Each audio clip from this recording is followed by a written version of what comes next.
Good evening, everyone. I hope you're all doing well. Welcome to T1 Academy Current Affairs Classes. ఈ రోజు current affairs classes లో భాగంగా news లో ఉన్న కొన్ని ముఖ్యమైన అంశాల గురించి చర్చించుకుందాం. అవేంటంటే coming on to the first topic for today, that is wings India awards 2024. మనం ఆల్రెడీ దీని గురించి మాట్లాడుకున్నాం. వింగ్స్ ఇండియా ప్రోగ్రామ్ హైదరాబాద్ లోని బేగంపేట్ ఎయిర్పోర్ట్ లో నిర్వహిస్తున్నారు 4 రోజుల పాటు అని చెప్పి మనం మాట్లాడుకున్నాం కదా. అందులో భాగంగా ఈ వింగ్స్ ఇండియా ప్రోగ్రామ్ లో భాగంగా కొన్ని అవార్డ్స్ ని గవర్నమెంట్ ఆఫ్ ఇండియా వాళ్ళు అందజేయడం జరిగింది. That is wings India awards 2024. మరి ఇప్పుడు అందులో భాగంగా ఎవరికి అవార్డ్స్ వచ్చాయో మనం తెలుసుకుందాం. ఎందుకంటే వింగ్స్ ఇండియా అవార్డ్స్ హైదరాబాద్ లో జరుగుతున్నాయి కాబట్టి ఇది ఒక నేషనల్ ఈవెంట్. సో అవార్డ్స్ వచ్చి ఎవరికి వచ్చాయో కూడా మనకి ఎగ్జామ్ పాయింట్ ఆఫ్ వ్యూలో ఇంపార్టెంట్ అవుతుంది. Okay, the best airport award in civil aviation sector. Civil aviation sector అంటే మన normal Shamshabad airport, Vijayawada airport, Bengaluru airport ఇవన్నీ ఉన్నాయి కదా. అలాంటి ఎయిర్పోర్ట్ విభాగాల్లో బెస్ట్ ఎయిర్పోర్ట్ అవార్డ్ ఎవరికి వచ్చిందంటే బెంగళూరు అండ్ ఢిల్లీ ఎయిర్పోర్ట్స్ కి జాయింట్లీ ఈ అవార్డు ఇవ్వడం జరిగింది. Okay, the best airport award in civil aviation sector for the year 2024 is given to both Bengaluru and Delhi airport. మరి బెంగళూరులో ఉన్న ఎయిర్పోర్ట్ పేరేంటి? Kempegowda international airport. ఓకే, మరి ఢిల్లీలో ఉన్న ఎయిర్పోర్ట్ పేరేంటి? గైస్ ఆలోచించండి, నాకు కమెంట్ సెక్షన్ లో తెలియజేయండి. Okay, this is homework for you. Okay, and these awards were presented by Jyotiraditya Scindia. Who is he? He is the minister for civil aviation. Minister for civil aviation Jyotiraditya Scindia. మీరు recent గా వచ్చిన cinema అంటే ఒక 2 years దాటుతుంది, కంగనా రనౌత్ది Jhansi Lakshmibai movie వచ్చింది కదా. అందులో ఒక గ్వాలియర్ కోటను ఆమె ముట్టడించినప్పుడు అక్కడ ఉన్న రాజు సింధియా, ఆయన బ్రిటిషర్స్ కి హెల్ప్ చేస్తాడు కదా. ఆ రాజ్యవంశానికి చెందిన అతనే ఈ Jyotiraditya Scindia. Okay, right now, and this Wings India event is the largest civil aviation event in Asia. ఏషియాలోనే ఈ సివిల్ ఏవియేషన్ సెక్టర్ కి సంబంధించిన ఒక లార్జెస్ట్ ఈవెంట్ అంట ఈ వింగ్స్ ఇండియా అనేది. ఇది ఆల్రెడీ మనం ఇంతకు ముందు క్లాస్ లో మాట్లాడుకున్నాం. మరి ఇది ఎక్కడ జరుగుతుంది wings India event? In Begumpet airport ఉంది కదా ఇంతకు ముందు యునైటెడ్ ఆంధ్రప్రదేశ్ రాష్ట్రానికి ముఖ్యమైన ఎయిర్పోర్ట్ గా ఉండేది. ఇప్పుడు ఆర్మీ వాళ్ళ స్వాధీనంలో ఉంది ఇది. శంషాబాద్ ఎయిర్పోర్ట్ వచ్చిన తర్వాత దీన్ని ఆర్మీ వాళ్ళు వాళ్ళ అవసరాల కోసం ఉపయోగించుకుంటున్నారు. అక్కడే ఈ వింగ్స్ ఇండియా అనే ఈవెంట్ ప్రతి సంవత్సరం జరుగుతుంది. మరి దీనికి సంబంధించి ఈ వింగ్స్ ఇండియా ఈవెంట్ సంబంధించి థీమ్ ఏంటి అని చెప్పాను ఆల్రెడీ. దీని గురించి డిస్కస్ చేసినప్పుడు దీని థీమ్ గురించి డిస్కస్ చేసుకుందాం. ఎందుకంటే ఈ థీమ్ మీదనే ఒక 2 years కిందట టిఎస్పిఎస్సి ఎగ్జామ్స్ లో భాగంగా అడిగారు. ఓకే, మరి దీని థీమ్ ఏంటి for the year 2024? Connecting India to the world. Connecting India to the world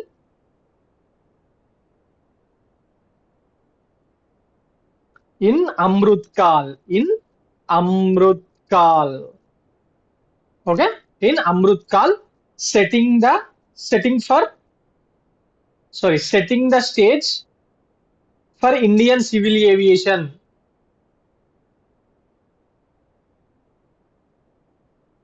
@2047. చాలా పెద్ద థీమ్ అనుకుంటున్నారా? బట్ ఈజీ అండి గుర్తుపెట్టుకోవడం. సివిల్ ఏవియేషన్ @2047 అనేది గుర్తుంటే సరిపోతుంది. థీమ్ ఏంటి?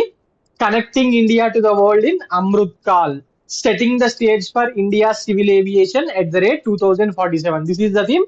This is very very important. మరి ఈ వింగ్స్ ఇండియా ప్రోగ్రామ్ లో భాగంగా మినిస్టర్ ఫర్ సివిల్ ఏవియేషన్ ఒక లాంచ్ ఉడాన్ 5.3 అనే ప్రోగ్రామ్ ని కూడా లాంచ్ చేయడం జరిగింది. This is the major announcement of all the announcement which was made during this event.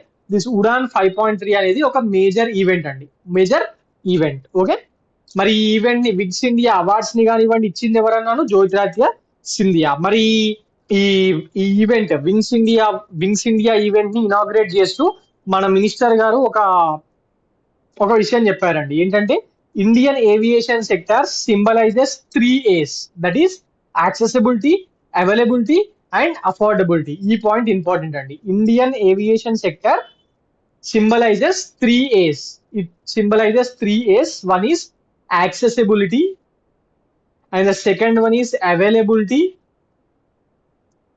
And the third one is affordability. Narendra Modi గారి government లోకి వచ్చిన తర్వాత ఇలాంటి పదాలు మనం చాలా వింటున్నాం కదా, షార్ట్ ఫామ్స్ ఇచ్చేసి దాని ఫుల్ ఫామ్స్ కి ఇలాంటి పేర్లు పెడుతున్నారు కదా.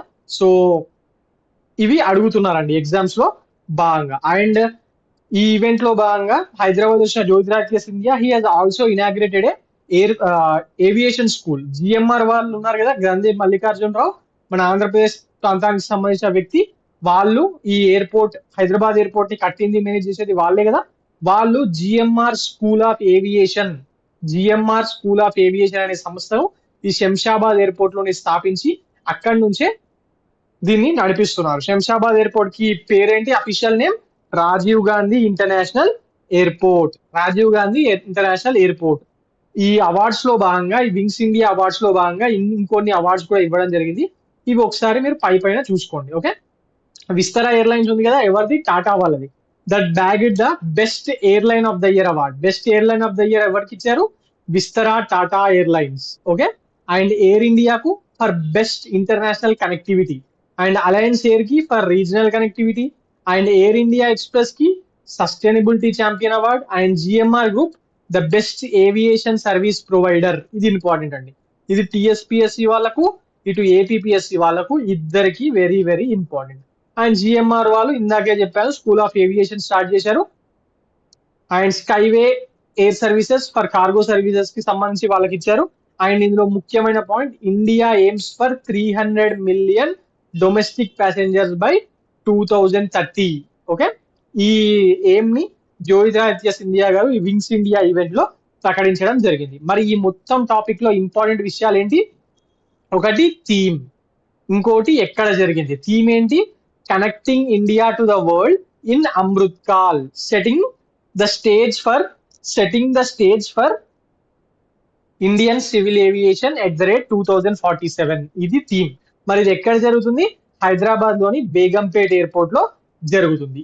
ఈ ఇనిషియేటివ్ లో భాగంగానే ఉడాన్ 5.3 అనే ప్రోగ్రామ్ ని లాంచ్ చేయడం జరిగింది. మరి మినిస్టర్ ఫర్ సివిల్ ఏవియేషన్ ఎవరు, mister Jyotiraditya Scindia. And that ఆయన ఇండియన్ ఏవియేషన్ సెక్టర్ 3 A's ని సింబలైజ్ చేస్తుందని చెప్పారు. ఆ ఏస్ ఏంటి, యాక్సెసిబిలిటీ, అవైలబిలిటీ, అఫోర్డబిలిటీ. ఈ పాయింట్స్, ఈ 5 పాయింట్స్ నేను చెప్పాను కదా, ఇవి వెరీ వెరీ ఇంపార్టెంట్ అండి ఎగ్జామ్ పాయింట్ ఆఫ్ వ్యూలో. Okay, right. Now coming on to the next topic for today, that is Gianni Infantino. Who is he? Who is this Gianni Infantino?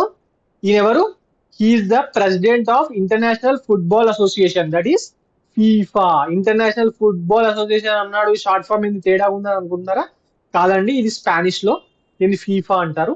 Okay, and దీనికి ఈయన international football association కి president. He was honoured with international sports personality award in Dubai. Recent గా Dubai లో జరిగిన Mohammed bin Rashid Al Maktoum creative sports awards లో భాగంగా Gianni ఇన్ఫాంటినోకి international sports personality award ని Dubai government, that is UAE government అందజేయడం జరిగింది. Okay, ఈ ఇంటర్నేషనల్ స్పోర్ట్స్ పర్సనాలిటీ అవార్డ్ ఏ అవార్డ్స్ లో భాగంగా ఇస్తారు, Mohammed bin Rashid Al Maktoum creative sports award. Okay, ఈ అవార్డ్స్ ని 2009 నుంచి స్టార్ట్ చేయడం జరిగింది. ఫస్ట్ వాళ్ళ కంట్రీ వాళ్ళకి మాత్రమే ఇచ్చేవాళ్ళు, దట్ ఈస్ డొమెస్టిక్. అండ్ 2012 నుంచి దీన్ని ఇంటర్నేషనలైజ్ చేయడం జరిగింది. మరి ఇంటర్నేషనల్ స్పోర్ట్స్ పర్సనాలిటీ అవార్డ్ ఎవరికి ఇస్తారు, this is given to global figures who contribute significantly for the development and fairness of sports. ఎవరైతే ఒక global figure, that is international figure, ఒక స్పోర్ట్ కు సంబంధించి దాని డెవలప్మెంట్ కి సంబంధించి సిగ్నిఫికెంట్ కాంట్రిబ్యూషన్ చేస్తాడో వాళ్లకు ఇది ఇవ్వడం జరుగుతుంది. మరి గియానీ ఇన్ఫాంటినో గారికి ఎందుకోసం ఇచ్చారు, ఆయన ఫుట్బాల్ యొక్క డెవలప్మెంట్ గాను, ఆయనకు చేసిన కృషికి గాను ఆయనకు ఈ అవార్డు ఇవ్వబడింది. ఓకే, ఫీఫా ప్రెసిడెంట్ ఎవరని చెప్పాను, గియానీ ఇన్ఫాంటినో. ఈయన 2016 నుంచి దానికి ప్రెసిడెంట్ గా ఉన్నాడు. అలాగే he is also the member of international Olympic కమిటీలో కూడా ఈయన ఒక మెంబర్. అలాగే ఈ ఫీఫా గురించి కొన్ని basic stats. FIFA international football association founded in 1904. మరి దీని హెడ్ క్వార్టర్ ఎక్కడ ఉంది, జూరిచ్ ఎక్కడ, Zurich is a place in Switzerland. Okay, మరి ఫీఫా గురించి మాట్లాడుకున్నప్పుడు దానికి లింకేజ్ పాయింట్స్ కూడా మనం మాట్లాడుకోవాలి కదా. మరి మన ఇండియాకు ఇండియా ఫెడరేషన్ ఏంటి ఫుట్బాల్ కి సంబంధించినంత వరకు? All India football federation. Okay, football association, all India football association. మరి దాని ప్రెసిడెంట్ ఎవరు? Kalyan Choubey. Kalyan Choubey is the president. It's head quarter is in New Delhi. FIFA head quarter ఎక్కడ అన్నాను? జూరిచ్ లో. ఓకే, మరి ఇండియన్ ఫుట్బాల్ టీం ఈ మధ్య న్యూస్ లో ఉంది కదా, రోజు న్యూస్ పేపర్ లో చూస్తున్నారా? కొన్ని ప్రామినెంట్ న్యూస్ పేపర్ లో వస్తుంది. ఎందుకు? ఏషియన్ కప్ నడుస్తుంది కదా, ఏఎఫ్సి ఏషియన్ కప్ నడుస్తుంది కదా, ఫుట్బాల్ ఏషియా కప్. అందులో మన వాళ్ళు ఇప్పటి వరకు గ్రూప్ స్టేజ్ లో 2 మ్యాచెస్ జరిగితే 2 ఓడిపోయారు. చూడ్డానికి అలా 2 ఓడిపోయారని అనిపిస్తుంది, కానీ వాళ్ళు ఓడిపోయింది చాలా కఠినమైన ప్రత్యర్థుల మీద. ఒకటేమో ఆస్ట్రేలియా, ఇంకొకటేమో దేని మీద ఓడిపోయారు గైస్? నిన్న నిన్న దేని మీద ఓడిపోయారు? ఉజ్బెకిస్తాన్ మీద. Uzbekistan already Asia cup champions గా చాలా సార్లు ఉంది. ఆస్ట్రేలియా వరల్డ్ కప్ లో కూడా పార్టిసిపేట్ చేసిన దేశం ఇది. సో వాళ్ళ చేతిలో ఓడిపోవడం పెద్ద తప్పేమి, తప్పు అన్నాను, పెద్ద విచిత్రమేమి కాదు. మరి ఇండియన్ ఫుట్బాల్ టీం కెప్టెన్ ఎవరు ఇప్పుడు? Sunil Chhetri. Sunil Chhetri, who is he? Sunil Chhetri a forward లో ఆడుతుంటాడు. Is an Indian forward and he is the most valuable player in Indian football. That Indian football produce చేసిన వాళ్ళలో is the most valuable player. ఎందుకంటే ఇప్పటి వరకు మొత్తంగా సునీల్ ఛేత్రి ఇండియా తరపున 93 గోల్స్ కొట్టాడు. ఒక దేశం తరపున ప్రాతినిధ్యం వహిస్తూ గోల్స్ కొట్టిన వాళ్ళలో ఈయన 4th ప్లేస్ లో ఉన్నాడండి. మరి ఫస్ట్ ప్లేస్ లో ఎవరున్నారు? Cristiano Ronaldo. క్రిస్టియానో రొనాల్డో ఏ దేశానికి ప్రాతినిధ్యం వహిస్తాడు? ఏ దేశ ఫుట్బాల్ టీం యొక్క కెప్టెన్? He's leads Portugal. ఈయన ఇప్పటి వరకు 128 గోల్స్ కొట్టాడు. ఓకే, మరి మన కెప్టెన్ ఎవరన్నాను? సునీల్ ఛేత్రి. అండ్ ఫుట్బాల్ సంబంధించినంత వరకు కెప్టెన్ కన్నా కోచ్ వెరీ వెరీ ఇంపార్టెంట్ అండి ఫుట్బాల్ లో. మరి ఇండియన్ ఫుట్బాల్ టీం కోచ్ ఎవరు? Igor Stimac. Okay, Igor Stimac, right. ఇంకా ఈ ఏఎఫ్సి ఏషియన్ కప్ ఎక్కడ జరుగుతుందండి ఇప్పుడు? This is being held in Qatar వాళ్ళు మొన్ననే కదా వరల్డ్ కప్ నిర్వహించారు. దాని తర్వాత ఇప్పుడు ఏషియా కప్ కూడా నిర్వహిస్తున్నారు. Okay, this Gianni Infantino is very very important. ఇదంతా కూడా దీనికి రిలేటెడ్ స్టాటిక్ టాపిక్ అండి. Okay, right. లింకేజెస్ చేసుకోవాలి మనం. ఒక టాపిక్ వచ్చినప్పుడు దానికి సంబంధించిన పదాల నుంచి మనము లింకేజెస్ చేసుకోవాలి. అంటే ఎలా? ఫర్ ఎగ్జాంపుల్ గ్రూప్ 1 మెయిన్స్ లో క్వశ్చన్ వచ్చినప్పుడు దానికి సంబంధించిన ఇంట్రొడక్షన్ ఎలా స్టార్ట్ చేస్తాం? ఒక టెక్నికల్ పాయింట్ ఇక్కడ ఉందనుకోండి, దాని ఇంట్రొడక్షన్ రాస్తాం కదా. అలాగే గ్రూప్ 2 గ్రూప్ 3కి సంబంధించినంత వరకు ఏదైనా టాపిక్ ఇన్నప్పుడు దాంతో లింకేజ్ అయ్యే పాయింట్. గియానో ఇన్ఫాంటియానో ఈయన ఫీఫా ప్రెసిడెంట్ అయినప్పుడు మనం జస్ట్ ఇది చదివి వదిలేయకూడదు. ఎందుకంటే ఈయనతో పాటు ఇప్పుడు ఓన్లీ ఒకటే క్వశ్చన్ ఇస్తుండే ఎగ్జామ్ లో, 4 క్వశ్చన్లు కలిపి ఒక క్వశ్చన్ కింద ఇస్తుంది కదా. మరి ఫీఫా మీద కూడా వస్తుంది. ఫీఫా మీద వచ్చినప్పుడు ఆటోమేటిక్ గా ఫీఫా ఫుట్బాల్ ది మరి మన ఇండియా ఫుట్బాల్ గురించి మాట్లాడుకోవాలి కదా. ఇలా లింకేజ్ చేసుకుంటూ చదువుకుంటే మనం ఎక్కువ పాయింట్స్ ని కవర్ చేసిన వాళ్ళము అవుతాం. Okay, right. Now coming on to the next topic for today, that is Andhra Pradesh CM. Who is the CM of Andhra Pradesh? అందరికీ తెలుసు కదా, YS Jaganmohan Reddy has unveiled 206 feet tall Ambedkar statue in Vijayawada. 206 అడుగుల అంబేద్కర్ స్టాచ్యూని విజయవాడలో ఆయన ఇనాగ్రేట్ చేయడం జరిగింది. ఇది చూడండి, ఇదే ఆ స్టాచ్యూ. మొత్తం ఒక 81 అడుగులు, 81 feet పెడెస్టల్ మీద 125 అడుగుల విగ్రహం అంట. 125 అడుగుల విగ్రహం కట్టించారు. మొత్తం కలిపితే 206 feet హైట్ లో ఉంది ఇది. ఇది విజయవాడలో కట్టించడం జరిగింది. ఎక్కడ? విజయవాడలో ఇందిరాగాంధీ మున్సిపల్ స్టేడియం దగ్గర స్వరాజ్ మైదాన్ ఉంది కదా, అక్కడ దీన్ని కట్టించడం జరిగింది. అక్కడే నిన్న ఇనాగ్రేట్ చేశారు. మరి ఈ స్టాచ్యూని ఏ పేరు పెట్టి పిలుస్తున్నారు? This statue is called as statue of social justice. ఈసారి ఏపీపీఎస్సి ఇప్పుడు 30 days లో 1 month లో ఏపీపీఎస్సి గ్రూప్ 2 ఉంది కదా, అందులో స్టాచ్యూ ఆఫ్ సోషల్ జస్టిస్ 100% పక్కా బిట్.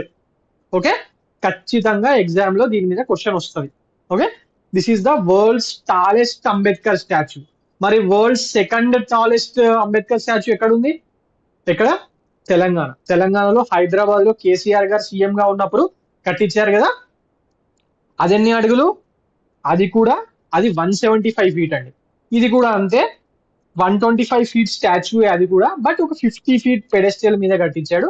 ఇక్కడ ఏంటంటే పెడెస్టల్ హైట్ 81 feet. ఓకే, అందువల్ల హైట్ ఎక్కువగా కనిపిస్తుంది మనకు. ఓకే, సారీ ఇది ఇది ఏపీదే, తెలంగాణది పిక్చర్ నేను పెట్టలేదు ఇక్కడ. Okay, right. మరి ఇది ప్రాజెక్ట్ కాస్ట్ ఎంత, ఇవన్నీ అడుగుతాడండి ఎగ్జామ్ లో. తెలంగాణ వాళ్ళకు ఒకసారి అడిగాడు. ఓకే, నౌ చూడండి, ఆంధ్రప్రదేశ్ చీఫ్ మినిస్టర్, ఇది ఇందాక మనం మాట్లాడుకున్నది, it is called a statue of social justice. And this statue project cost is 404.35 crores అంట. అంటే అప్రాక్సిమేట్లీ 405 crore. ఎన్ని ఎకరాల్లో కట్టారు? In 18.81 acres. 18.81 acres లో కట్టడం జరిగింది. అండ్ ఇది ఒక విగ్రహం మాత్రమే కట్టి వదిలేశారా?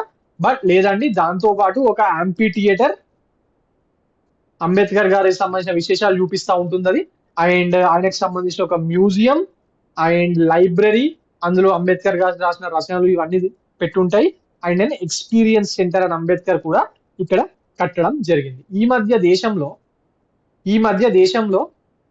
ఇలా పెద్ద పెద్ద విగ్రహాలు కట్టడం అనేది చాలా ఎక్కువ అయిపోయిందండి. ఫ్యాషన్ అనుకోండి, ఒకరిని చూసి ఒకరు కడుతున్నారు అనుకోండి, లేకపోతే మన వాళ్ళకి ఇన్ని సంవత్సరాల్లో లేనిది ఒక్కసారిగా మన దేశం కోసం పాటుపడిన నేతలకు ఇంత పెద్ద విగ్రహాలు కడితే మాత్రమే వాళ్ళకు రెస్పెక్ట్ ఇచ్చినట్టు అవుతాము అనే ఫీలింగ్ రావడం అనుకోండి, ఎలాగైనా తీసుకోండి. బట్ కొత్తగా ఏం జరుగుతుందంటే 2018 నుంచి అనుకుంటాను, పెద్ద పెద్ద విగ్రహాలు కట్టడం స్టార్ట్ చేశారు. ఇది దేంతో స్టార్ట్ అయిందంటే, సర్దార్ వల్లభాయ్ పటేల్ విగ్రహం, గుజరాత్ లో స్టాచ్యూ ఆఫ్ యూనిటీ కట్టారు కదా. స్టాచ్యూ ఆఫ్ యూనిటీ, నర్మదా నది తీరాన స్టాచ్యూ ఆఫ్ యూనిటీ కట్టారు కదా. అది ఎంత height? 597 meters. 597 meter feet height లో ఉంటుందండి అది. This is the world's tallest statue till date అని ఎందుకు అంటున్నానంటే, దీన్ని కొట్టడానికి మన ఇండియాలోనే మళ్ళీ ప్రయత్నిస్తున్నారండి. అయోధ్యలో శ్రీరాముడి విగ్రహం కడుతున్నారు, అది 725 ఫీట్లు ఉంటుందట. అలాగే బాంబేలో ఛత్రపతి శివాజీ విగ్రహం కూడా కడుతున్నారు, స్టాచ్యూని కూడా తయారు చేపిస్తున్నారు, అది 696 ఫీట్ ఉంటుందట. ఇప్పటి వరకు అయితే వాళ్ళు పెట్టుకున్న అంబిషియస్ టార్గెట్స్ ఇవి. ఇవి పెరగచ్చు తగ్గచ్చు చెప్పలేదు. బట్ ఇప్పటి వరకు అయితే 597 మీటర్ ఈజ్ ద హైయెస్ట్ ఇప్పటి వరకు ఉన్న దాంట్లో. మరి అంబేద్కర్ స్టాచ్యూలో ఫస్ట్ ఎవరు కట్టారు? తెలంగాణలో కేసీఆర్ గారు హైదరాబాద్ లో కట్టించారు కదా, 175 ఫీట్ హైట్ తోని. అది కూడా 125 ఫీట్ విగ్రహము అండ్ ఒక 50 ఫీట్ పెడెస్ట్రియల్. ఇందాకే మాట్లాడుకున్నాం. దీని ఖర్చు కూడా ఎంత వచ్చింది? 150 కోట్లు. ఇక్కడ జగన్ 405 కోట్లు పెడితే అక్కడ కేసీఆర్ 150 కోట్లు పెట్టిండు. ఓకే, అండ్ అలాగే హైదరాబాద్ లో స్టాచ్యూ ఆఫ్ ఈక్వాలిటీ అని చెప్పి రామానుజాచార్యులు ఉన్నారు కదా, ఆయనకు సంబంధించి ఇట్లా కూర్చొని ఉంటుంది ముచ్చెంతిల్ అనే ఏరియాలో కూర్చున్న విగ్రహం, అది రామానుజాచార్యుల మీద కట్టారు. అది కూడా 2022లో స్టార్ట్ అయింది. అదంతేనండి, పెద్ద విగ్రహం, 216 ఫీట్ల విగ్రహం. అర్థమవుతుందా? మనము 6 ఫీట్ ఉన్న మనిషి కనిపిస్తేనే అబ్బాయి ఎంత పొడున్నాడు రా బాబు అనుకుంటాము. అసంటిది ఈడ ఒక్కొక్కళ్ళు 216 ఫీట్లు, 175 ఫీట్లు, 206 ఫీట్లు, 577 ఫీట్లు. Sardar Vallabhbhai పటేల్ది.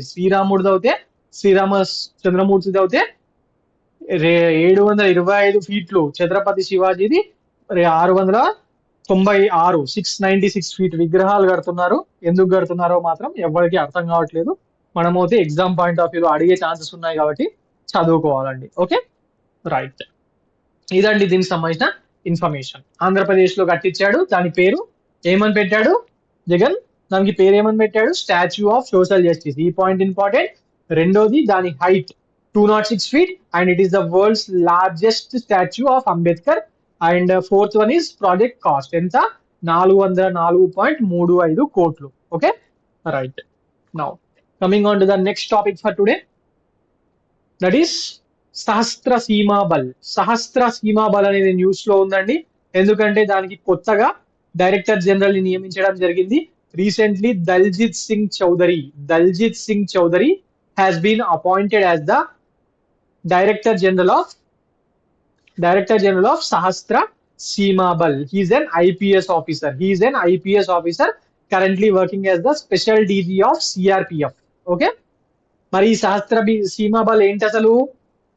This is one of the India's central arm police forces లో ఉన్నాయి కదా, సిఏపిఎఫ్ అని చెప్పి. ఇండియాలో మొత్తం సిఏపిఎఫ్ కింద 7 ఆర్గనైజేషన్స్ ఉంటాయండి. సెంట్రల్ ఆర్మ్ పోలీస్ ఫోర్సెస్ కింద మొత్తం 7 ఉన్నాయి. అందులో సహస్ర సీమా బల్ కూడా ఒకటి. మరి ఆ 7 ఏంటో మనం ఈరోజు తెలుసుకుందామా? Okay, are you ready?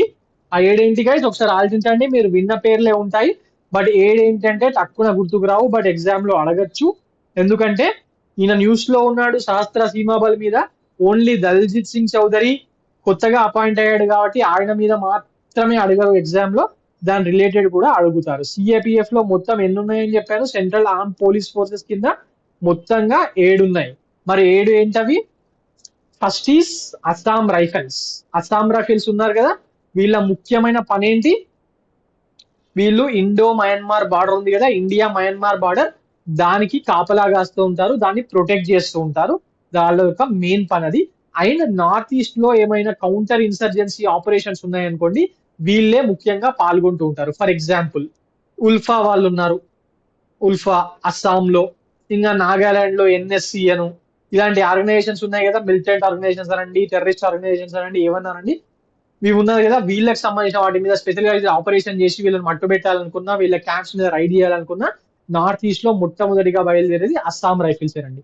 ఇది అస్సాం రైఫిల్స్ ని 1835 లో బ్రిటిషర్స్ స్టార్ట్ చేశారంట. So this is the first organisation of CAPF. Right. Now coming on to the next one, second BSF. BSF అంటే ఏంటి? Border security force. దీన్ని 1965 లో స్టార్ట్ చేయడం జరిగింది. ఇండియా పాకిస్తాన్ యుద్ధం జరిగింది కదా 1965 లో. అప్పుడు పాకిస్తాన్ వాళ్ళు అటాక్ చేస్తే రాజస్థాన్ ఆ ఏరియాలో ఉన్న స్టేట్ సర్వీసెస్ లో ఉన్న పోలీస్ వాళ్ళు దాన్ని తట్టుకోలేకపోయారట. సో అది గుర్తించిన గవర్నమెంట్ ఈ యుద్ధం అయిపోగానే బిఎస్ఎఫ్ ని స్పెషలైజ్డ్ గా ఆ ఆ ఏరియాస్ ఇండో పాకిస్తాన్ బార్డర్ ని, అప్పుడు ఇండో పాకిస్తాన్ బార్డర్ రెండు సైడ్లు, ఇటు రాజస్థాన్ అటు బంగ్లాదేశ్, ఇప్పుడున్న బంగ్లాదేశ్ కూడా అప్పుడు పాకిస్తాన్ కదా, ఈ రెండు ఏరియాస్ లో పహారా కాయడానికి నియమించడం జరిగింది. మరి దీని యొక్క ముఖ్య ఉద్దేశం ఏంటి, ముఖ్య పని ఏంటి? BSF guards Indian borders with ఏ దేశాలు? With Pakistan and present day Bangladesh. అప్పటి పాకిస్తాన్, ఇప్పటి బంగ్లాదేశ్, అప్పటి ఈస్ట్ పాకిస్తాన్, ఇప్పటి Bangladesh. Okay. And third one is CISF, central industrial security force. Central industrial security force అన్నాడు, దీంట్లోనే అర్థమైపోతుంది దీని ముఖ్యమైన పని ఏంటి. The CISF is meant for providing security to strategic establishments of India, like మన స్పేస్ డిపార్ట్మెంట్ ఆఫ్ స్పేస్ ఉంటుంది కదా, వాళ్ళు డిపార్ట్మెంట్ ఆఫ్ అటామిక్ ఎనర్జీ, లేకపోతే మన ఎయిర్పోర్ట్స్ లో మిలిటరీ వాళ్ళలాగా కొందరు ఉంటూ ఉంటారు కదా, ఎంట్రన్స్ దగ్గర పహారా కాస్తా ఉంటారు, వాళ్ళు మిలిటరీ వాళ్ళు కాదండి, వాళ్ళు సిఐఎస్ఎఫ్ వాళ్ళే. వాళ్ళు సిఐఎస్ఎఫ్ వాళ్ళే మన ఎయిర్పోర్ట్స్ లో, పోర్ట్స్ దగ్గర, షిప్ పోర్ట్స్ ఉన్నాయి కదా అక్కడ, లేకపోతే చార్మినార్, గోల్కొండ, తాజ్ మహల్ ఇలాంటివి వెళ్ళినప్పుడు కూడా మీరు కొందరు సెక్యూరిటీస్ ని చూస్తుంటారు కదా, వీళ్ళందరూ కూడా సిఐఎస్ఎఫ్ వాళ్ళేనండి. ఇక్కడ ఇండియన్ మిలిటరీయో లేకపోతే బిఎస్ఎఫ్ కాపలాగా అయ్యి వీళ్ళు సిఐఎస్ఎఫ్ వాళ్ళే కాపలా కాస్తా ఉంటారు. వీటిని కూడా 1969 లో సిఐఎస్ఎఫ్ ని స్టార్ట్ చేయడం జరిగింది. ఓకే. అండ్ ఫోర్త్ వన్ ఈ సిఆర్పిఎఫ్. సిఆర్పిఎఫ్ అంటే ఏంటి? Central reserve police force. వీళ్ళు దేనికోసము? సిఆర్పిఎఫ్ లో ఉన్న వాళ్ళు మెయిన్ గా వీళ్ళ వర్క్ ఏంటంటే to assist the state governments and union territories administrators in helping police operations to maintain law and order and counter insurgency, like Naxal issues ఇవన్నీ ఉంటాయి కదా, వాటిని కంట్రోల్ చేయడానికి. లెఫ్ట్ వింగ్ ఎక్స్ట్రీమిజం అని వాడుతూ ఉంటారు పదము, వాటిని కంట్రోల్ చేసే పనిలో సిఆర్పిఎఫ్ వాళ్ళు ఉంటారు. అలాగే ఎలక్షన్స్ డ్యూటీస్ లో భాగంగా సిఆర్పిఎఫ్ వాళ్ళు ఎలక్షన్ డ్యూటీస్ లో కూడా పార్టిసిపేట్ చేస్తా ఉంటారు. ఓకే. ముఖ్యంగా ఈ లెఫ్ట్ వింగ్ ఎక్స్ట్రీమిజం ఉన్న ఏరియాలో సిఆర్పిఎఫ్ వాళ్ళు ఎలక్షన్స్ లో భాగంగా కాపలా కాస్తా ఉంటారు. ఓకే. సిఆర్పిఎఫ్. రైట్. ఇంకా ఫిఫ్త్ వన్ ఏంటి? ITBP. Fifth one is ITBP. ITBP అంటే India Tibetan border force, border protection. Okay. ITBP ఇందులోనే ఉంది, పేరులోనే ఉంది. ఇండియా టిబిట్ బార్డర్ ఉంది కదా, మనకు చైనాతో డైరెక్ట్ బార్డర్ లేదు, టిబిట్ తోనే ఉంది, టిబిట్ ఆటోనమస్ రీజియన్స్ తోని, దానికి పహారా కాసే పని వీళ్ళు చేస్తూ ఉంటారు. మెయిన్ గా ఇండియా చైనా వార్ 1962 లో జరిగి మనం ఓడిపోయిన తర్వాత నెహ్రూ గారు ఈ ఐటీబీపీని స్టార్ట్ చేయడం జరిగింది. ఓకే. ముఖ్యంగా సిఐఎస్ఎఫ్ అండ్ సిఆర్పిఎఫ్ ఇవి ఇంటర్నేషనల్ బార్డర్స్ ని సెక్యూర్ చేయవండి. These are meant for internal security only. These are meant for internal security. ఐదైనాయి. ఇంకా రెండు ఏంటి? ఒకటేమో ఎన్ఎస్జి, ఇంకొకటేమో ఎస్ఎస్బి. ఎన్ఎస్జి దేనికోసం? ఎన్ఎస్జి అంటే ఏం గుర్తుకొస్తుంది? National security guards, black cats ఉంటారు కదా వాళ్ళండి. ఫర్ ఎగ్జాంపుల్ ముంబైలో టెర్రరిస్ట్ అటాక్స్ జరిగాయి, అప్పుడు వెళ్ళి ఆ వచ్చిన టెర్రరిస్టులను చంపేసింది ఎవరు? ఈ ఎన్ఎస్జి వాళ్ళే కదా, ఈ ఎన్ఎస్జి వాళ్ళే. మరి ఎన్ఎస్జికి సపరేట్ రిక్రూట్మెంట్ ఉంటుందా? లేదండి. ఈ సెంట్రల్ సిఏపిఎఫ్ లో నుంచో లేకపోతే ఆర్మీ నుంచో రిక్రూట్ చేసుకుంటా ఉంటారు. ఓకే, మరి వీళ్ళందరూ ఈ 6 ఇంకో 7 సహస్ర సీమాబల్ ఈ రోజు మాట్లాడుకుంటున్న టాపిక్. దీని మెయిన్ పని ఏంటి? Guarding the Indo Nepal and Indo Bhutan border. India Nepal మరియు ఇండియా భూటాన్ బార్డర్ లో ఇల్లీగల్ యాక్టివిటీస్ ఏం జరగకుండా కాపలా గాయడమే వీళ్ళ యొక్క ముఖ్యమైన పని. ఈ ఎస్ఎస్బిని ఎప్పుడు స్టార్ట్ చేశారు? ఎస్ఎస్బిని శస్త్ర సీమాబల్ ని 1963లో స్టార్ట్ చేయడం జరిగింది. మరి ఇప్పుడు దీనికి చీఫ్ ఎవరు? Director general Daljit Singh Chaudhary. ఇంతకు ముందు రష్మి శుక్లా అనేట ఆమె ఉండే, ఆమె డీజీపీ, మహారాష్ట్ర డీజీపీగా ఆమెకు అవకాశం రావడంతో ఆమె అక్కడికి వెళ్ళిపోయింది. దాని తర్వాత ఈయన తీసుకొచ్చి పెట్టారు. సో ఈ పేర్లు ఇంపార్టెంట్. ఓకే, మరి ఇవన్నీ ఈ సిఏపిఎఫ్ దట్ ఈ సెంట్రల్ ఆర్మ్ పోలీస్ ఫోర్సెస్ లో ఉన్న 7 Assam rifles, BSF, CISF, CRPF, ITBP, NSG, SSB ఇవన్నీ ఏ మినిస్ట్రీ కిందకి వస్తాయి? ఆప్షన్స్ ఇస్తాడు ఇట్లా: ministry of defence, ministry of home affairs, ministry of external affairs, none of the above. డిఫెన్సా లేకపోతే హోమ్ అఫేర్స్ అనే దగ్గర కన్ఫ్యూజ్ అవుతా ఉంటారు చాలా మంది. ఇవన్నీ కూడా మినిస్ట్రీ ఆఫ్ హోమ్ అఫేర్స్ కిందకి వస్తాయండి. Indian army, Indian navy, Indian air force అవి డిఫెన్స్ కిందకి వస్తాయి. ఇవి సెంట్రల్ ఆర్మ్డ్ పోలీస్ ఫోర్సెస్, అందులోనే ఉంది సెంట్రల్ ఆర్మ్డ్ పోలీస్ ఫోర్సెస్ అని. సో ఆటోమేటిక్ గా ఇవి మినిస్ట్రీ ఆఫ్ హోమ్ అఫేర్స్ కిందకి వస్తాయి. అండ్ ఇందులో ఇంకొక పాయింట్ ఏంటంటే, దీంట్లో ఈ 7 సర్వీసెస్ అన్ని they will be headed by IPS officers, specialised senior IPS officers ఉంటారు కదా. Every IPS officer who is allocated to any state, they will go to central services for at least 5 years. ఆ టైంలో వాళ్ళని ఇక్కడ హెడ్స్ గా నియమిస్తా ఉంటారు. మరి వీటి హెడ్ క్వార్టర్స్ ఎక్కడ ఉన్నాయి? ఒక్క అస్సాం రైఫిల్ హెడ్ క్వార్టర్స్ మాత్రము షిల్లాంగ్ లో ఉంటుంది, వేరే అన్ని ఢిల్లీలో ఉంటాయి. ఓకే, షిల్లాంగ్ లో ఎందుకు ఉంటుంది? పేరులోనే ఉంది, అదంతా నార్త్ ఈస్ట్ ఏరియాని సెక్యూర్ చేస్తూ ఉంటుంది కదా.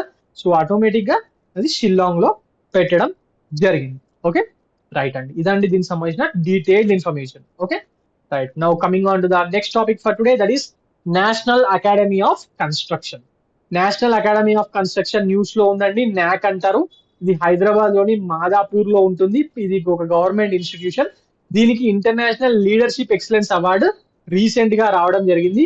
రీసెంట్ గా ఢిల్లీలో అసోచామ్ సంస్థ నిర్వహించిన 6th ఇంటర్నేషనల్ సస్టైనబిలిటీ సదస్సులో నాక్ కు ఇంటర్నేషనల్ ఎక్సలెన్స్ అవార్డ్ ని ప్రదానం చేశారు. మరి ఎందుకు ప్రదానం చేశారు? వీళ్ళు ఈ నాక్ నిర్మాణ రంగంలో, దట్ ఈస్ కన్స్ట్రక్షన్ సెక్టార్ లో అన్ఎంప్లాయిడ్ యూత్ కు వివిధ కోర్సుల్లో శిక్షణ ఇచ్చి వాళ్ళకు ఉపాధి కల్పించేందుకు వీళ్ళు చేస్తున్న కృషికి గాను బెస్ట్ ఇన్స్టిట్యూట్ ప్లేస్మెంట్ సౌత్ విభాగంలో ఇంటర్నేషనల్ లీడర్షిప్ ఎక్సలెన్స్ అవార్డ్ ని అసోచామ్ వాళ్ళు ఇవ్వడం జరిగింది. ఓకే, ఇది కరెంట్ ఇష్యూ. సో బట్ దీనికి సంబంధించిన స్టాటిక్ ఏంటి? బేసికలీ దిస్ నాక్ is an educational institution for developing all type of construction resources technology for completion of project in fast track mode. Okay, ఏదైనా ఒక ప్రాజెక్ట్స్, కన్స్ట్రక్షన్ ప్రాజెక్ట్స్ ని తొందరగా అయిపోగొట్టడానికి కావాల్సిన resources ని, టెక్నాలజీని కొత్తగా తయారు చేయడం ఈ నాక్ యొక్క పని. ఓకే, అందులోనే భాగంగానే వీళ్ళు హ్యూమన్ రిసోర్సెస్ ని కూడా క్రియేట్ చేస్తూ ఉంటారు కన్స్ట్రక్షన్స్ కి సంబంధించినంత వరకు. మరి ఈ నాక్ ఎప్పుడు ఎస్టాబ్లిష్ అయింది? This was established in 1998 by Chandrababu Naidu గారు సీఎం గా ఉన్నప్పుడు దీన్ని ప్రారంభించడం జరిగింది. ఓకే, మాదాపూర్ లో దీన్ని స్టార్ట్ చేశారు. మరి దీని యొక్క చైర్మన్ ఎవరు? అప్పటి యునైటెడ్ ఏపీలో ఉన్నప్పుడు యునైటెడ్ ఏపీ చీఫ్ మినిస్టర్, ఇప్పుడు తెలంగాణ చీఫ్ మినిస్టర్. ఎప్పుడైనా కూడా తెలంగాణ చీఫ్ మినిస్టర్ దీనికి చైర్మన్ గా ఉంటాడు. ఓకే, మరి what is the main objective of this NAC? Employment generation construction sector by providing basic skill training in construction things. Okay, so ఇది construction కి సంబంధించిన ఒక పబ్లిక్ ఇన్స్టిట్యూషన్. Okay, right. ఇది ఎందుకు ఇక్కడ చెప్పానంటే టిఎస్పిఎస్సి వాళ్ళకు ఇది ఇంపార్టెంట్. తెలంగాణకు సంబంధించిన ఆర్గనైజేషన్ ఆర్ వ్యక్తులు ఏదైనా ఇంటర్నేషనల్ అవార్డు గెలుచుకున్నా, లేదంటే ఏదైనా ఇంటర్నేషనల్ ఆర్గనైజేషన్ కి చీఫ్ గా వెళ్ళినా దాని మీద క్వశ్చన్స్ అడుగుతున్నాడు. సో ఇది కూడా అడగచ్చు. Okay, right. మరి దేంట్లో భాగంగా దీనికి ఇచ్చారంటే ఢిల్లీలో అసోచామ్ సంస్థ నిర్వహించిన 6th ఇంటర్నేషనల్ సస్టైనబిలిటీ సదస్సులో భాగంగా దీనికి ఇవ్వడం జరిగింది. Okay, right. Now coming on to the next topic for today, Komaravelli కి హాల్ట్ స్టేషన్ మంజూరు అని చెప్పిన టాపిక్ ఒకటి ఎగ్జామ్ లో ఉంది. మల్లన్న భక్తులకు నరేంద్ర మోడీ గారి కానుక అని చెప్పి కేంద్ర మంత్రి కిషన్ రెడ్డి గారు తెలియజేయడం జరిగింది. కొమరవల్లి మల్లన్న ఆలయానికి వెళ్లే ప్లేస్ ఉంటుంది కదా, కొమరవల్లి అనే ఊరు సిద్దిపేట జిల్లాలో చెర్యాల మండలంలో ఉంది. దానికి దానికి ఒక రైల్వే, ఆ రూట్ లో రైల్వే ఉంది. రైల్వే రూట్ ఉంది. మనోహరాబాద్ కొత్తపల్లి రైల్వే మార్గంలో వెళ్ళే ట్రైన్స్ దాని మీదుగానే వెళ్తాయి. బట్ కొత్తగా ఈ కొమరవల్లి ఊర్లో ఒక రైల్వే స్టేషన్, ఒక రైల్వే హాల్ట్ రానుందని చెప్పి ఈయన తెలియజేయడం జరిగింది. మరి ఇది మనకి ఇంపార్టెంటా? కొత్తగా ఏ పుణ్యక్షేత్రం దగ్గర రైల్వే స్టేషన్ కట్టిరని ఎవడని అడుగుతాడు ఎగ్జామ్ లా? ఎవ్వరు అడగరు. బట్ కొమరవల్లి న్యూస్ లో ఉంది. కొమరవల్లి మల్లికార్జున స్వామికి సంబంధించి వాళ్ళ కోసమే ఇది ఇచ్చాము అని చెప్పి కేంద్ర మంత్రి కిషన్ రెడ్డి గారు తెలియజేస్తున్నారు. అది కూడా నరేంద్ర మోడీ గారు ఇచ్చారు అని చెప్పి చెప్పారు కాబట్టి ఇది అడిగే అవకాశం ఉంది. ఏంటి? ఈ స్టేషన్ గురించి కాదు, కొమరవల్లి మల్లికార్జున స్వామి గురించి, కొమరవల్లి మల్లన్న టెంపుల్ గురించి అడగచ్చు. ఎందుకు అడగచ్చు? టిఎస్పిఎస్సి వాళ్లకు తెలంగాణ హిస్టరీ, కల్చర్ ఈ టాపిక్ లోను, అలాగే తెలంగాణ మూమెంట్ టాపిక్ లోను దేవాలయాలు, తెలంగాణలో ఉన్న దేవాలయాల గురించి, తెలంగాణలో నిర్వహించే జాతరల గురించి అడుగుతున్నాడు కదా. అందులో భాగంగా ఈ కొమరవల్లి ఈసారి ఇంపార్టెంట్ అవుతుందండి. ఓకే, ఈసారి ఇంపార్టెంట్ అవుతుంది. కొమరవల్లి మల్లికార్జున స్వామి టెంపుల్ ని ఏమంటారు భక్తులు? ముద్దుగాను ఫేమస్లీ కాల్డ్ ఏమనంటారు? కొమరల్లి మల్లన్న టెంపుల్ అంటారు కదా. ఇది ఎక్కడుంది? సిద్దిపేట జిల్లాలోని చెర్యాల మండలంలో కొమరల్లి అనే గ్రామంలో ఈ టెంపుల్ ఉందండి. మరి దీని యొక్క మెయిన్ డైటీ అంటే ముఖ్యమైన దేవుడి గుళ్ళో ఎవరు? మల్లికార్జున స్వామి ఆర్ మల్లన్న. ఈ మల్లికార్జున స్వామి శివుని యొక్క ఇంకొక రూపం. ఓకే, మరి ఈయన ఒక్కడే ఉంటాడా ఈ గుళ్ళో? ఇంకెవరు ఉండరా అంటే లేదండి. ఈయనతో పాటు ఈ టెంపుల్లో గొల్ల కేతమ్మ అండ్ గొల్ల మేడాలమ్మని భ్రమరాంబిక అని కూడా పిలుస్తూ ఉంటారు. వీళ్ళిద్దరు కూడా మల్లికార్జున స్వామితో పాటు పూజలు అందుకుంటూ ఉంటారు ఈ టెంపుల్లో. ఓకే, అండ్ మరి ఈ టెంపుల్లో శివరాత్రి రోజున కొమరవల్లి మల్లన్న జాతర చాలా చాలా ఫేమస్ కదా. కొమరవల్లి మల్లన్న జాతర ఎప్పుడు జరుగుతుంది? శివరాత్రి రోజున జరుగుతూ ఉంటుంది. ముఖ్యంగా ఈ కొమరవల్లి మల్లన్న టెంపుల్ అండ్ ఈ జాతర కొన్ని క్యాస్ట్స్ కి వెరీ ఇంపార్టెంట్ అండి. ఇలాంటివి కూడా టిఎస్పిఎస్సి ఎగ్జామ్స్ లో అడుగుతున్నాడు. సో గ్రూప్ 2 లో తెలంగాణ మూమెంట్ 150 మార్కులు అన్ని మల్టిపుల్ చాయిస్ క్వశ్చన్సే కదా. సో అక్కడ ఇవి అడగచ్చు. ఓకే, మరి ఏ కులాల వాళ్ళకి ఇంపార్టెంట్ ఇది? గొల్ల వాళ్ళకు, ముదిరాజులకు అండ్ కుర్మలకు.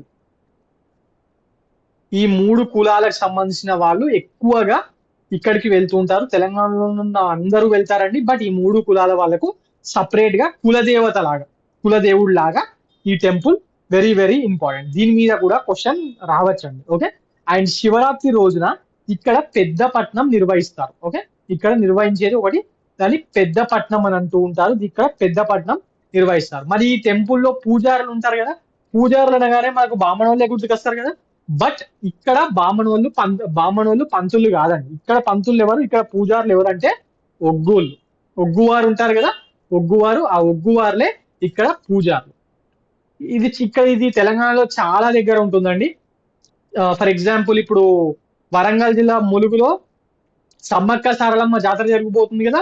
అక్కడ పూజారులు ఏమన్నా బామణోళ్ళ? కాదు, అక్కడ కూడా పూజారులు బామణోళ్ళు కాదు. మరి అక్కడ ఎవరండి చెప్పండి?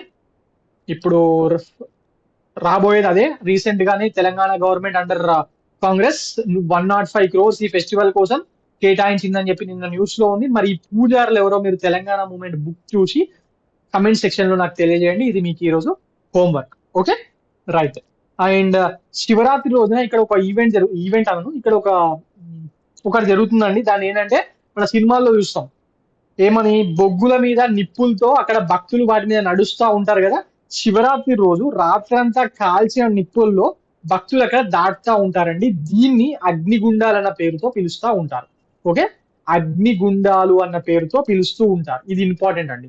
ఈ అగ్నిగుండాలు కానివ్వండి, లేకపోతే గొల్ల, ముదిరాజ్, కుర్మ కళాలకు ఈ జాతర ఇంపార్టెంట్ అనే విషయం కానివ్వండి, లేకపోతే ఇక్కడ పెద్దపట్నం నిర్వహిస్తారు అనేది కానివ్వండి, లేకపోతే ఈ గొల్లగట్టు అంటున్నాను, ఈ కొమరవల్లి మెల్లన్న టెంపుల్లో ఒగ్గువారే పూజారులు అనే పాయింట్ కానివ్వండి, ఇవన్నీ వెరీ వెరీ ఇంపార్టెంట్ అండి. ఇలాంటివే ఎగ్జామ్ లో అడుగుతాడు.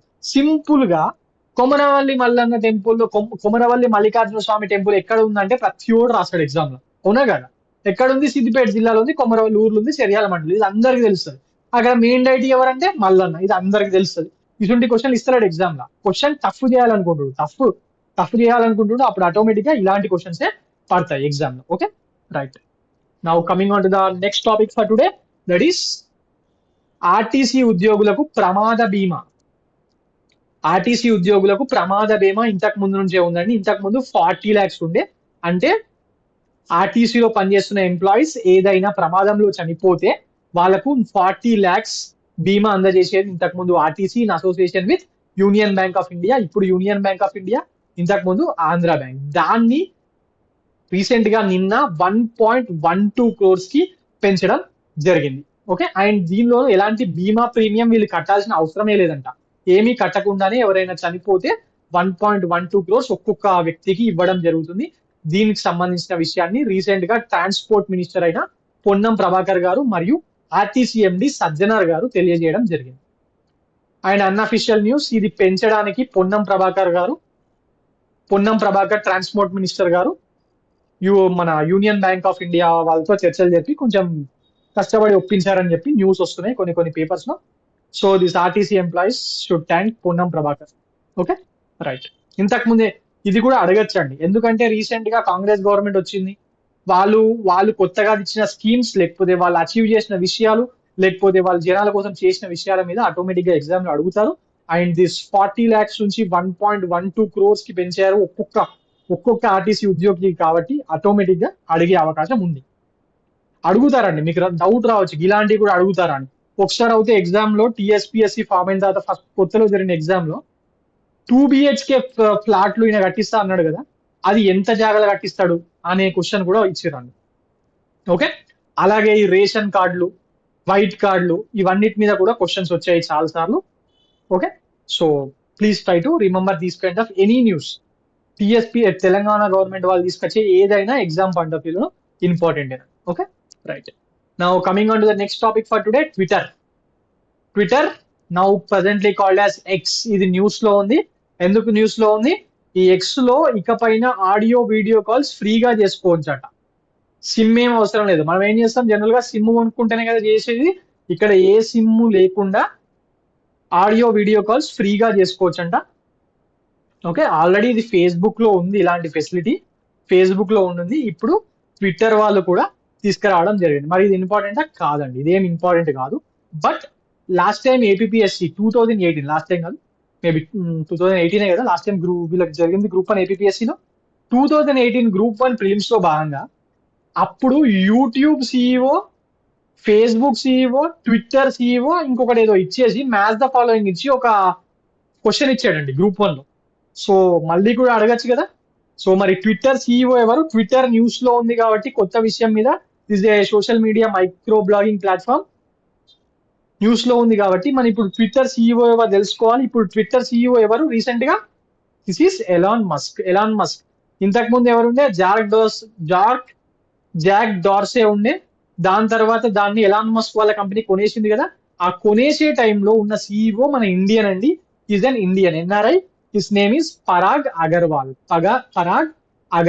Okay, right. ఈ ఒక్క చిన్న పాయింట్ చెప్పడం కోసమే ఈ పాయింట్ పెట్టాను. ఎందుకంటే లాస్ట్ టైం ఏపీఎస్సి గ్రూప్ 1 లో ఈ యూట్యూబ్, ఫేస్బుక్ ఇలాంటి వాళ్ళ పేర్లు ఇచ్చి వాళ్ళ సిఇఓలు, వాళ్ళ హెడ్ల పేర్లు అడిగాడండి. Okay, so please try to remember this kind of names. Right. Now coming on to the next topic for today. Next we'll be dealing some MCQs on the topics which are in the news. Okay, coming on to the first question for today, that is Chendaka Dampara Wildlife Sanctuary that was recently making news is located in which state అని అడుగుతున్నాడు. Okay, ఇది అసలు ఎందుకు news లో ఉందండి? ఇది ఎందుకు news లో ఉంది? రీసెంట్ గా ఆ ఒక స్టేట్ గవర్నమెంట్ ఇక్కడ ఉన్న ఒక డీర్ ని రీలొకేట్ చేసి ఆ ప్లేస్ లో సాంబార్ అండ్ గోర్, ఇవి యానిమల్స్ పేరండి. సాంబార్ అంటే మనం తినే సాంబార్ కాదు, సాంబార్ అండ్ గోర్ ని బైసన్ అని కూడా అంటారు. వీటిని తీసుకొచ్చి రిలోకేట్ చేయడానికి ప్రయత్నించింది, అందువల్లనే ఇది న్యూస్ లో ఉంది. ఓకే, మరి ఆప్షన్స్ ఏమి ఇచ్చాడు? ఒడిస్సా, ఛత్తీస్గఢ్, జార్ఖండ్ అండ్ మధ్యప్రదేశ్. ఓకే, మరి ఆన్సర్ ఏంటి? రీసెంట్ గా ఇలా ట్రై చేసిన స్టేట్ గవర్నమెంట్ ఏంటి? The Odisha state government. This has recently relocated deer from Cuttack. Cuttack నుంచి ఒక డీర్ ని రీలొకేట్ చేసి దాంతో పాటు ఒక సాంబార్ అండ్ గౌర్ ని ఈ చందాక దంపారా వైల్డ్ లైఫ్ శాంక్చురీలో పెట్టడానికి ప్రయత్నించింది. మరి ఈ Chandaka Dampara wildlife sanctuary ఎక్కడ ఉంది? ఒడిస్సాలోని కుర్దా డిస్ట్రిక్ట్స్ లో. ఒడిస్సాలోని Khurda districts. This is part of eastern ghats area. This is part of eastern ghats area. ఈ వైల్డ్ లైఫ్ శాంక్చురీని 1982 లో పెట్టడం జరిగింది. Okay, right. Now coming on to the next topic for today, that is green rooms.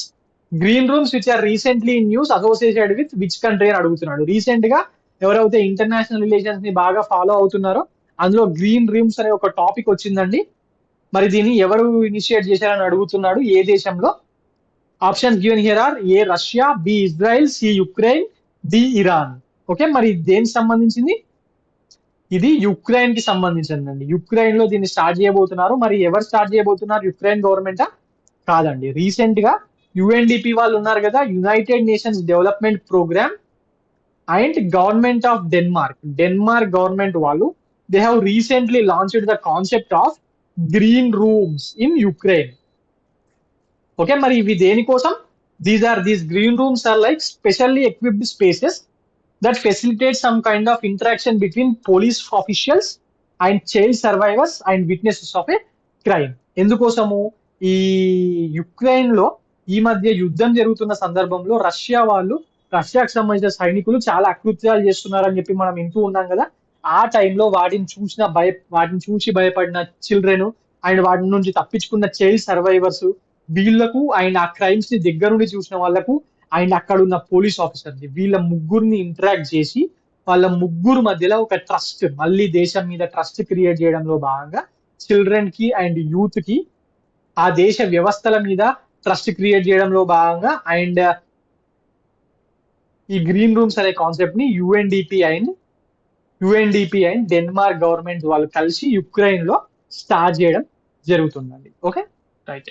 Now coming on to the next topic for today, next question for today, that is which IIT recently collaborated with Altair to establish the e-mobility simulation lab. This Altair is a software company అండి. ఇది ఒక famous MNC software company. అంటే అన్ని Microsoft, Google ఉంటాయి కదా, ఇలాంటి కంపెనీలు కూడా ఫేమస్ ఉంటాయి. బట్ మనం పెద్దగా వినుంటాం ఎందుకంటే ఇండియాలో పెద్దగా ఆపరేషన్ లో లేదు. మరి ఇది ఏ ఐఐటితో కొలాబరేట్ అయ్యి ఈ మొబిలిటీ సిమ్యులేషన్ ల్యాబ్ ని స్టార్ట్ చేస్తుందని అడుగుతున్నాడు. టిఎస్పిఎస్సి వాళ్ళకు వెరీ వెరీ ఇంపార్టెంట్ అండి. ఎందుకంటే టిఎస్పిఎస్సి ఎగ్జామ్స్ లో ఐఐటీస్ మీద క్వశ్చన్స్ చాలా సార్లు అడుగుతున్నాడు కదా. So this is very very important. Answer ఏంటి? ఐఐటి బాంబేనా, మద్రాసా, కాన్పురా, రూర్కీనా? ఎవరు? దిస్ ఈస్ ఐఐటి మద్రాస్ అండి.